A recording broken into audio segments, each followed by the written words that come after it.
होंगे, वार्नर पे जब तक हमला नहीं करेंगे वो आउट नहीं होते हैं। इसी तरह से आपको अपने टैक्टिक्स बदलने की जरूरत है, आपकी लाइन, डायरेक्शन, कहा। मानता हूं कि इस सिचुएशन में आप ज्यादा ओवर एग्रेसिव भी नहीं हो सकते, मगर आप हमेशा ऑपोजिशन को ये आपको देना चाहिए एक तरह से इंडिकेशन कि हम अभी तो बैठे हुए हैं, मगर हमें जहां मौका मिलेगा हम आउट करने की आपको कोशिश करेंगे। तो वो इंप्रेशन भी नहीं क्रिएट हुआ अनफॉर्चुनेटली आज। रमीज हसन राजा साहब, 92 वर्ल्ड कप पाकिस्तान ऑस्ट्रेलिया में चैंपियन बना तो उस टीम का आप हिस्सा थे, और आज इस टीम सिलेक्शन को लेकर मेरे जहन में और क्रिकेट से शौक रखने वाले लोगों के जहन में बहुत से सवालात उठ रहे हैं, और उन सवालात को जमा करके मैं आपकी तरफ एक सवाल रखता हूं। ऑस्ट्रेलिया ने सिडनी टेस्ट मैच में 2 स्पिनर के साथ जाने का फैसला किया। हमने एक फास्ट बॉलर को बिठाया जिसने एक अच्छी इनिंग खेली, बॉलिंग उम्दा की मेलबर्न में, उनको बिठाकर आज एक बार फिर इमरान खान पर भरोसा किया गया। दूसरी तरफ शर्जील को आज हमने टेस्ट डेब्यू कराया। आपने देखा शर्जील को, इन तब्दीलियों पर क्या तबसरा करेंगे? देखिए, पाकिस्तान की जो क्रिकेट को ऐसे जोल्स लगते रहते हैं, चाहे वो सिलेक्शन के हिसाब से हो, परफॉर्मेंस के हिसाब से हो, मगर फिर हम अपना बोरिया बिस्सा इकट्ठा करते हैं, फिर हम खड़े हो जाते हैं और फिर दुनिया को सरप्राइज कर देते हैं एक अनबिलीवेबल फेज के साथ। तो मगर ये जो अनप्रेडिक्टेबिलिटी है और जो डिप्स हैं हमारे, जो हम नीचे जाते हैं, वो उसमें फिर कोई कंट्रोल नहीं। आप देखें, ऑस्ट्रेलिया 3-0 हारा साउथ अफ्रीका से, उसके बाद वापस उन्होंने चेंजेस की और टीम खड़ी कर दी एक तरह से कि एटलीस्ट घर में तो इज्जत बचे। और पाकिस्तान जो कि वर्ल्ड की, दुनिया की बेस्ट साइड रही है, इतनी जल्दी नीचे हम गिर गए हैं। तो फिटनेस का फुकदान है, आपके पास पेस बॉलिंग नहीं है। अनफॉर्चुनेटली देखें ना, जो रिप्लेसमेंट्स हैं वो अगर 125 किलोमीटर की स्पीड से गेंद करेंगी एक फेदर बेड के ऊपर और अगेंस्ट वार्नर एंड कंपनी, तो आपका कोई चांस ही नहीं है। फिर आपका जो लेग स्पिनर है उसकी फॉर्म गई हुई है, या उसको जिस तरह से ऑस्ट्रेलियंस ने खेला है उसको न्यूट्रलाइज कर दिया है। तो ये बड़ी लंबी फिर बहस हो जाती है। हम पता नहीं, आपको एक प्रोग्राम करना पड़ेगा पाकिस्तान की फर्स्ट क्लास के ऊपर, पाकिस्तान के अंडर 19, पाकिस्तान की development squads, selection process and procedures, fitness के ऊपर, टॉप टीयर के ऊपर बहुत हम जोर लगाते हैं। मिडिल टीयर के ऊपर क्या बात हो रही है? हमारा जो सीजन जब चल रहा होता है, हम बांग्लादेश प्लेयर्स जाने देते हैं, अपनी क्रीम फर्स्ट क्लास के प्लेयर्स को उठा के हम दूसरों को फायदा पहुंचाने के लिए चले जाते हैं, नोइंग फुली वेल कि हमें एक टैलेंट की जरूरत है ताकि हम अपना कैनवस को इंक्रीज कर सके। तो बहुत सारी चीजें जो हैं वो ठीक होने वाली है। नहीं, इसमें कोई शक नहीं है रमीज कि आपने सही बातों की जानिब निशानदही की है, लेकिन अब आपने खुद डोमेस्टिक क्रिकेट का पिंडोरा बॉक्स खोल ही दिया है, तो सवाल फिर आपकी तरफ लेकर आ जाता हूं।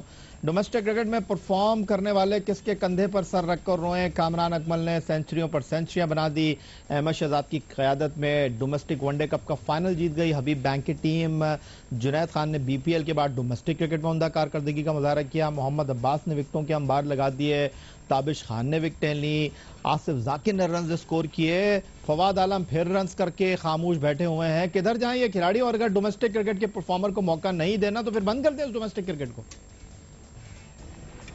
ये जिनके आपने नाम लिए है ना, ये हमने देख लिए हुए हैं, इनके गुण हमें पता है, ये हमें किस लेवल के ऊपर सर्व करेंगे, इनमें ज्यादा इंप्रूवमेंट की जरूरत हम इनसे एक्सपेक्ट नहीं कर सक रहे हैं। ये एक लेवल तक परफॉर्म करेंगे और फिर हम इन पे क्रिटिसाइज शुरू कर देंगे। हमें तो नए प्लेयर्स चाहिए, हमें कोई नया टैलेंट 2 या 3 हर साल में निकालना है जो कि हमें सरप्राइज करे और हम जिस पे उम्मीद कायम कर सके। ये जो आपने बात की है, ये इनको फर्स्ट क्लास में एग्जिस्ट करना आता है, रन करने आते हैं, यानी कि कोई बड़ी बात नहीं है। अगर आपके पास एक्सपीरियंस है और आप 30-35 साल की उम्र में है, मुझे बता दें कि इस फर्स्ट क्लास क्रिकेट में 3 या 400 करने कौन सी बड़ी बात होगी? ये तो हमें रिवैम्प करना है सारी चीजें। हमें पिचेस के ऊपर खास बात करनी है। कोई हमें पता हो कि यहाँ पे तेज पिच है, यहाँ पे ये तेज बॉलिंग को 4 प्लेयर्स अच्छा खेलते हैं, 4 प्लेयर्स नहीं अच्छा खेलते हैं। असेसमेंट लेवल हमें अब अपना एक निकालना है और इसके ऊपर बिल्कुल ड्राइंग बोर्ड पे वापस जाके काम करने की जरूरत है। हम क्या क्या के थक गए, मगर कुछ होता है नहीं इस बारे में। रमीज राजा साहब, किन लोगों की तरफ आप इशारा कर रहे हैं मैं इस बहस में नहीं जाऊंगा, but what about Ahmed Shahzad? वो तो अभी 30 साल के भी नहीं है। देखिए, अहमद शहजाद जो हैं वो, मुझे नहीं पता, उनका टैलेंट का प्रॉब्लम नहीं था, उनका एटीट्यूड का प्रॉब्लम है। और जब तक कि उसके ऊपर वो काम नहीं करेंगे और एक टीम प्लेयर बन के नहीं खेलेंगे, I will always have my reservations. क्योंकि मेरी किताब में अगर आप टीम प्लेयर नहीं हैं और अगर आप बिगर देन द गेम अपने आप को पोज कर रहे हैं तो उनकी जगह मेरी किताब में नहीं है इस टीम में। चलें अब रमीज, ये एक ऐसी बहस है जिसको फिर किसी दिन आपके साथ डिस्कस करेंगे, बात करेंगे आपसे डोमेस्टिक क्रिकेट के मामलात पर, लेकिन चूंकि अब वक्त कम है, मुकाबला सख्त है, जाते जाते कुछ सिलेक्शन कमेटी पर आपसे जरूर राय लेना चाहूंगा। मौजूदा सिलेक्शन कमेटी जिसको हेड कर रहे हैं ज़मामुल हक साहब, तौसीफ अहमद उसमें शामिल हैं, वजाहतुल्लाह वास्ती हैं, उनके साथ वसीम हैदर हैं, और कुल मिला के अगर इन 4 सेलेक्टर्स का मामला देखा जाए पैसों के मामले में तो 19,50,000 रुपए इस सिलेक्शन कमेटी पर पाकिस्तान क्रिकेट बोर्ड माहाना खर्च कर रहा है। ये अफसोस की बात नहीं है। रमीज हसन राजा साहब के डोमेस्टिक वनडे कप का फाइनल नेशनल स्टेडियम कराची में होता है। चेयरमैन पाकिस्तान क्रिकेट बोर्ड खास तौर पर लाहौर से कराची में मौजूद हैं फाइनल देखने के लिए। सिलेक्शन कमेटी का एक रुकन तो दूर की बात, कराची में रहने वाले तौसीफ अहमद ने यह तौफीक गवारा नहीं की कि वो आते फाइनल में देखते, कुछ वक्त लगाते स्टेडियम में, वो भी नहीं देते। देखिए, सिलेक्शन कमेटी को अपने ऊपर क्रिटिसिज्म कम करने के लिए उनको तो सबसे ज्यादा जोर लगाना है कि इस सिस्टम को रीवैम्प करें ताकि उनकी इज्जत इंटैक्ट रहे, ताकि वो अच्छे प्लेयर्स प्रोड्यूस कर सके और पाकिस्तान क्रिकेट को दे सके। वो तो अपने लिए इसलिए मुश्किल करते हैं क्योंकि वो समझते हैं कि जी इसी पैनल में से हमें प्लेयर्स चूज करने हैं और वो बार बार रिसाइकल प्लेयर्स जो हैं वो निकलते हैं हमारे यहाँ। दुनिया में कहीं इतने रिसाइकल प्लेयर्स नहीं जितने पाकिस्तान में। तो ये तो इनको भी जोर लगाना है, जो भी स्टेक होल्डर है उनको बताने की जरूरत है और खास स्टेप्स लेने की जरूरत है कि अगर आप ये 4 चीजें ठीक नहीं करेंगे तो काम नहीं बनेगा। उनकी प्रेजेंस या हो या ना हो, क्रिटिसाइज कर सकते हैं, but at the end of the day जब टैलेंट ही लिमिटेड है तो वो ये ना करें। रमीज राजा साहब, आपकी गुफ्तगू अपनी जानिब, लेकिन कुछ ऐसे मामला जरूर हैं जिस पर खुलकर आपसे बात हो सकती है, लेकिन फिलहाल क्योंकि वक्त कम है, मुकाबला सख्त है, तो बहरहाल आपकी बातें बिल्कुल पाकिस्तान क्रिकेट के लिए अहमियत की हामिल हैं। एक आवाज़ है पाकिस्तान क्रिकेट की, फॉर्मर कैप्टन हैं, पाकिस्तान क्रिकेट बोर्ड के लिए खिदमात अंजाम दे चुके हैं और लोग आपको सुनना चाहते हैं। आप क्या तबसरे करते हैं, लोगों के लिए इंतहाई अहमियत के हामिल होते हैं, और आज भी कुछ ऐसी ही बातें आपने की। बहुत शुक्रिया आपका कि आपने हमें टेलीफोन लाइन पर ज्वाइन किया। यही एक छोटा सा ब्रेक लेंगे और ब्रेक के बाद कुछ बात करेंगे कौमी सिलेक्शन कमेटी की, जो क्या कर रही है, डोमेस्टिक क्रिकेट के परफॉर्मर को नजरअंदाज कर रही है, तो फिर सिलेक्शन कमेटी की वजह क्या है, क्यों है ये सिलेक्शन कमेटी, इस पर बात करेंगे एक ब्रेक के बाद। क्या कौमी सिलेक्शन कमेटी को डोमेस्टिक क्रिकेट के परफॉर्मर अपनी कारकर्दगी से मुतासर नहीं कर रहे? क्या डोमेस्टिक क्रिकेट में बॉलिंग और बैटिंग में उम्दा कारकर्दगी का मुजाहरा करने वाले सिर्फ अपने किट बैग उठाकर घर चले जाएं और अगले टूर्नामेंट का इंतजार करें? यह इंतहाई अहम सवाल है जो इस वक्त नवश्त दीवार बना हुआ है सिलेक्शन कमेटी के लिए। और खिलाड़ी जो डोमेस्टिक क्रिकेट में परफॉर्मेंस के अंबार लगा रहे हैं, वो पूछ रहे हैं कि डोमेस्टिक क्रिकेट में परफॉर्मेंस देने का असल मकसद क्या है। इस पर देखते हैं रिपोर्ट।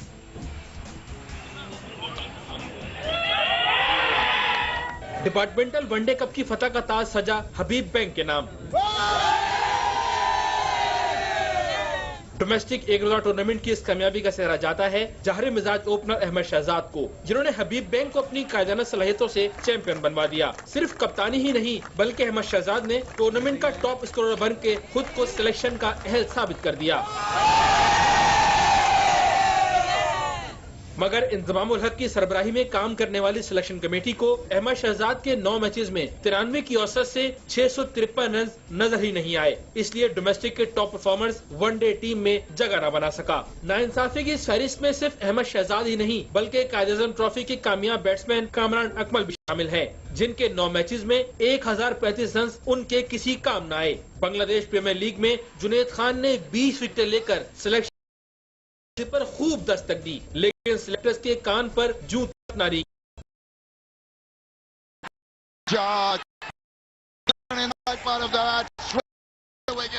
चेयरमैन खान कर चुके हैं। इनफैक्ट थोड़ा सा इख्तिलाफ था, थोड़ा सा बिटवीन जो कि ये लोग चाह रहे थे कोच और इनकी राय में, और थोड़ा सा फर्क, थोड़ा सा ज्यादा नहीं।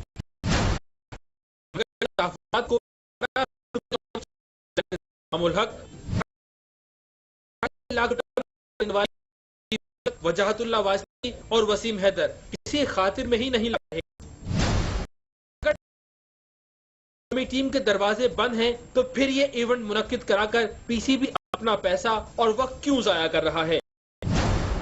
अगर सिलेक्टर्स को अपनी ही मनमानी करनी है तो फिर बोर्ड सलाहियतों के इजहार करने वाले क्रिकेटर्स के मुस्तकबिल से क्यों खेल रहा है? बात यहीं खत्म नहीं होती, बल्कि सिलेक्टर तौसीफ अहमद ने तो हद ही कर दी। डिपार्टमेंटल वनडे कप के फाइनल में अहमद शहजाद, शुएब मलिक, फवाद आलम और शाहिद अफरीदी जैसे स्टार एक्शन में थे, लेकिन तौसीफ अहमद कराची में होते हुए भी मैच देखने नेशनल स्टेडियम कराची न पहुंचे, जिससे साफ जाहिर होता है कि डोमेस्टिक परफॉर्मर्स की सिलेक्शन कमेटी के अरकान के लिए क्या अहमियत है।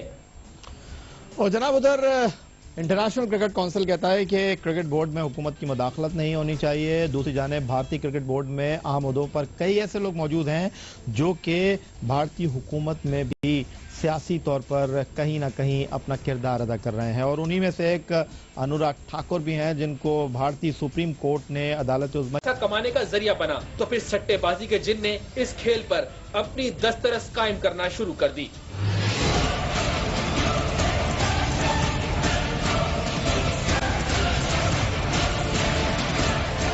दुनिया क्रिकेट का सबसे ताकतवर बोर्ड बीसीसीआई के साथ भी कुछ ऐसा ही हुआ।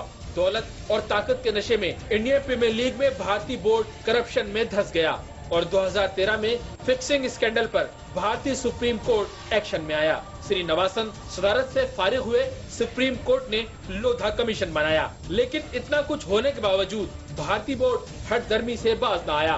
भारतीय सुप्रीम कोर्ट ने लोधा कमीशन की सिफारिशात पर अमल दरामद के लिए बीसीसीआई को 6 माह का वक्त दिया था, लेकिन भारतीय बोर्ड सुप्रीम कोर्ट के हुक्म के सामने खड़ा हो गया। सदर अनुराग ठाकुर सुप्रीम कोर्ट की हिदायत को खाते में न लाए तो सुप्रीम कोर्ट ने भी हुक्म अदूली पर उन्हें बरतरफ कर दिया है।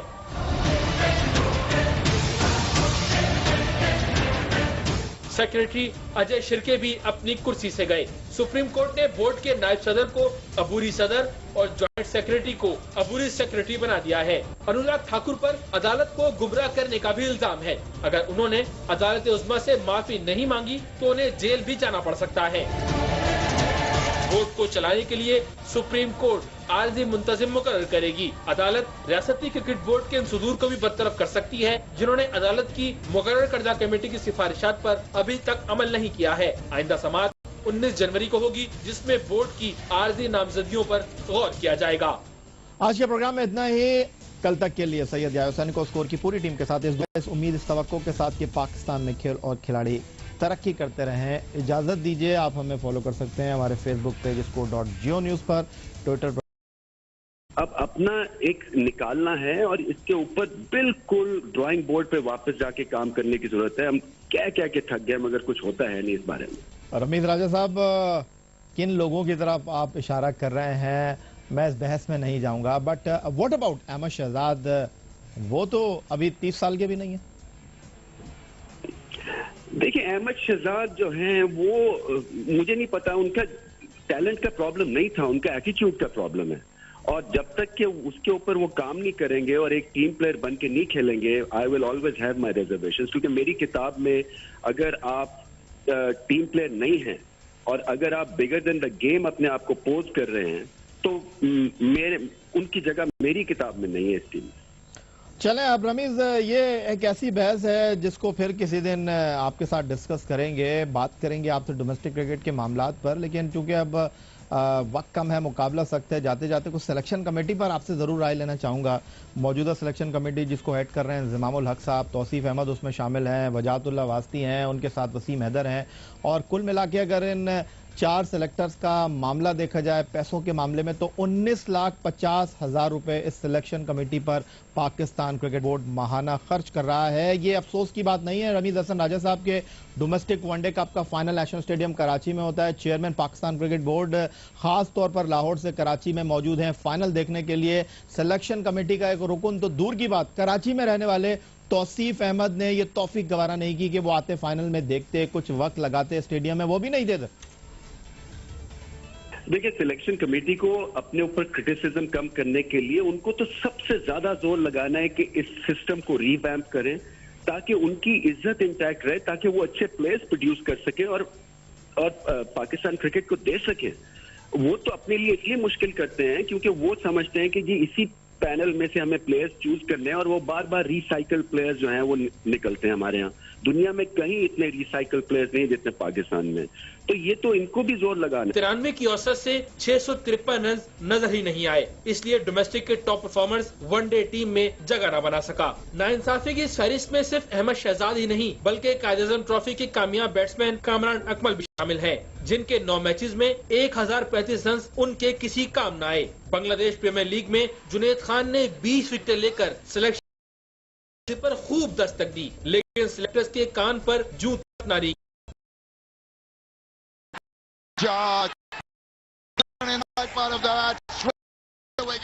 चेयरमैन खान कर चुके हैं। इनफैक्ट थोड़ा सा इख्तिलाफ था, थोड़ा सा बिटवीन जो कि ये लोग चाह रहे थे हुए कोच और इनकी राय में, और थोड़ा सा फर्क, थोड़ा सा ज्यादा नहीं।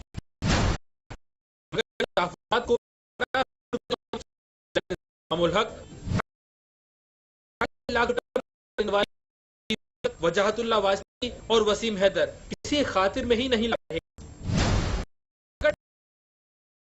टीम के दरवाजे बंद हैं, तो फिर ये इवेंट मुनक्किद कराकर पीसीबी अपना पैसा और वक्त क्यों जाया कर रहा है? अगर सिलेक्टर्स को अपनी ही मनमानी करनी है तो फिर बोर्ड सलाहियतों के इजहार करने वाले क्रिकेटर्स के मुस्तकबिल से क्यों खेल रहा है? बात यहीं खत्म नहीं होती, बल्कि सिलेक्टर तौसीफ अहमद ने तो हद ही कर दी। डिपार्टमेंटल वनडे कप के फाइनल में अहमद शहजाद, शुएब मलिक, फवाद आलम और शाहिद अफरीदी जैसे स्टार एक्शन में थे, लेकिन तौसीफ अहमद कराची में होते हुए भी मैच देखने नेशनल स्टेडियम कराची न पहुंचे, जिससे साफ जाहिर होता है कि डोमेस्टिक परफॉर्मर्स की सिलेक्शन कमेटी के अरकान के लिए क्या अहमियत है।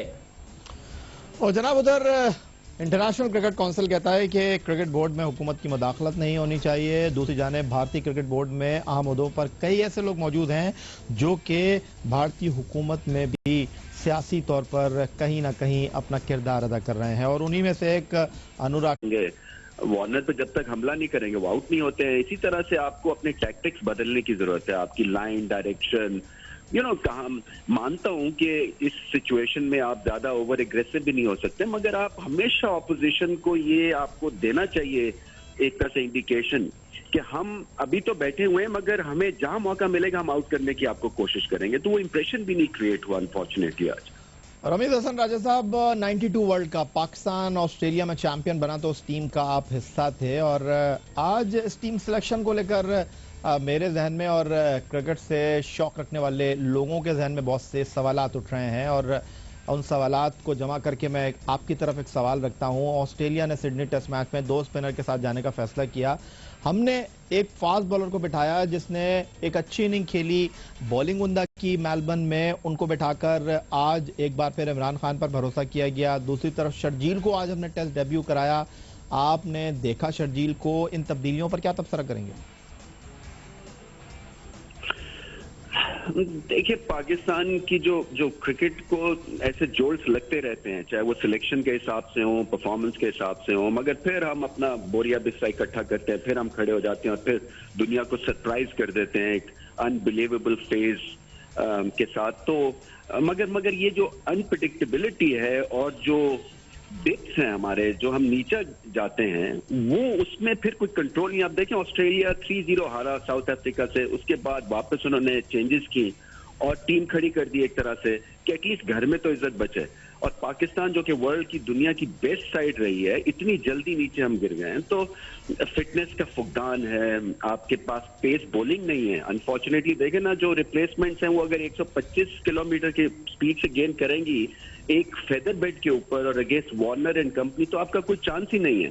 फिर आपका जो लेग स्पिनर है उसकी फॉर्म गई हुई है, या उसको जिस तरह से ऑस्ट्रेलियंस ने खेला है उसको न्यूट्रलाइज कर दिया। तो ये बड़ी लंबी फिर बहस हो जाती है। हम पता नहीं, आपको एक प्रोग्राम करना पड़ेगा पाकिस्तान की फर्स्ट क्लास के ऊपर, पाकिस्तान के अंडर 19, पाकिस्तान की development squads, selection process and procedures, fitness के ऊपर, टॉप टियर के ऊपर बहुत हम जोर लगाते हैं। मिडिल टियर के ऊपर क्या बात हो रही है? हमारा जो सीजन जब चल रहा होता है, हम बांग्लादेश प्लेयर्स जाने देते हैं, अपनी क्रीम फर्स्ट क्लास के प्लेयर्स को उठा के हम दूसरों को फायदा पहुंचाने के लिए चले जाते हैं, नोइंग फुली वेल कि हमें एक एक टैलेंट की जरूरत है ताकि हम अपना कैनवस को इंक्रीज कर सके। तो बहुत सारी चीजें जो हैं वो ठीक होने वाली है।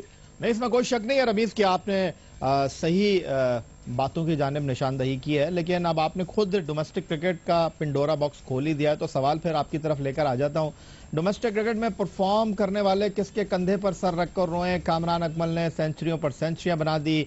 अहमद शहजाद की क़यादत में डोमेस्टिक वनडे कप का फाइनल जीत गई हबीब बैंक की टीम। जुनैद खान ने बीपीएल के बाद डोमेस्टिक क्रिकेट में उम्दा कारकर्दगी का मुजाहरा किया। मोहम्मद अब्बास ने विकेटों के अंबार लगा दिए। ताबिश खान ने विकेटें ली। आसिफ जाकिर ने रन स्कोर किए। फवाद आलम फिर रन्स करके खामोश बैठे हुए हैं। किधर जाएं ये खिलाड़ी? और अगर डोमेस्टिक क्रिकेट के परफॉर्मर को मौका नहीं देना तो फिर बंद कर दें उस डोमेस्टिक क्रिकेट को। ये जिनके आपने नाम लिए है ना, ये हमने देख लिए हुए हैं, इनके गुण हमें पता है, ये हमें किस लेवल के ऊपर सर्व करेंगे, इनमें ज्यादा इंप्रूवमेंट की जरूरत हम इनसे एक्सपेक्ट नहीं कर सक रहे हैं।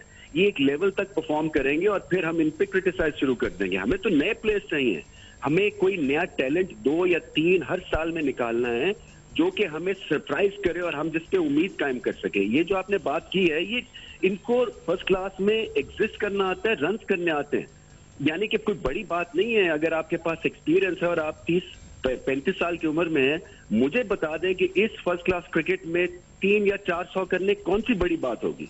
ये तो हमें रिवैम्प करना है सारी चीजें। हमें पिचेस के ऊपर खास बात करनी है। कोई हमें पता हो कि यहाँ पे तेज पिच है, यहाँ पे ये तेज बॉलिंग को 4 प्लेयर्स अच्छा खेलते हैं, 4 प्लेयर्स नहीं अच्छा खेलते हैं। असेसमेंट लेवल हमें जो भी स्टेक होल्डर है उनको बताने की जरूरत है और खास स्टेप्स लेने की जरूरत है कि अगर आप ये 4 चीजें ठीक नहीं करेंगे तो काम नहीं बनेगा। उनकी प्रेजेंस या हो या ना हो, क्रिटिसाइज कर सकते हैं, but at the end of the day जब टैलेंट ही लिमिटेड है तो वो ये ना करें। रमीज राजा साहब, आपकी गुफ्तगू अपनी जानिब, लेकिन कुछ ऐसे मामला ज़रूर हैं जिस पर खुलकर आपसे बात हो सकती है, लेकिन फ़िलहाल क्योंकि वक्त कम है, मुकाबला सख्त है, तो बहरहाल आपकी बातें बिल्कुल पाकिस्तान क्रिकेट के लिए अहमियत की हामिल हैं। एक आवाज़ है पाकिस्तान क्रिकेट की, फॉर्मर कैप्टन हैं, पाकिस्तान क्रिकेट बोर्ड के लिए खिदमात अंजाम दे चुके हैं और लोग आपको सुनना चाहते हैं। आप क्या तबसरे करते हैं, लोगों के लिए इंतहाई अहमियत के हामिल होते हैं और आज भी कुछ ऐसी ही बातें आपने की। बहुत शुक्रिया आपका कि आपने हमें टेलीफोन लाइन पर ज्वाइन किया। यही एक छोटा सा ब्रेक लेंगे और ब्रेक के बाद कुछ बात करेंगे कौमी सिलेक्शन कमेटी की, जो क्या कर रही है, डोमेस्टिक क्रिकेट के परफॉर्मर को नज़रअंदाज कर रही है, तो फिर इस सिलेक्शन कमेटी की वजह क्या है, क्यों है ये सिलेक्शन कमेटी, इस पर बात करेंगे एक ब्रेक के बाद। क्या कौमी सिलेक्शन कमेटी को डोमेस्टिक क्रिकेट के परफॉर्मर अपनी कारकर्दगी से मुतासर नहीं कर रहे? क्या डोमेस्टिक क्रिकेट में बॉलिंग और बैटिंग में उम्दा कारकर्दगी का मुजाहरा करने वाले सिर्फ अपने किट बैग उठाकर घर चले जाएं और अगले टूर्नामेंट का इंतजार करें? यह इंतहाई अहम सवाल है जो इस वक्त नवश्त दीवार बना हुआ है सिलेक्शन कमेटी के लिए। और खिलाड़ी जो डोमेस्टिक क्रिकेट में परफॉर्मेंस के अंबार लगा रहे हैं वो पूछ रहे हैं कि डोमेस्टिक क्रिकेट में परफॉर्मेंस देने का असल मकसद क्या है। इस पर देखते हैं एक रिपोर्ट।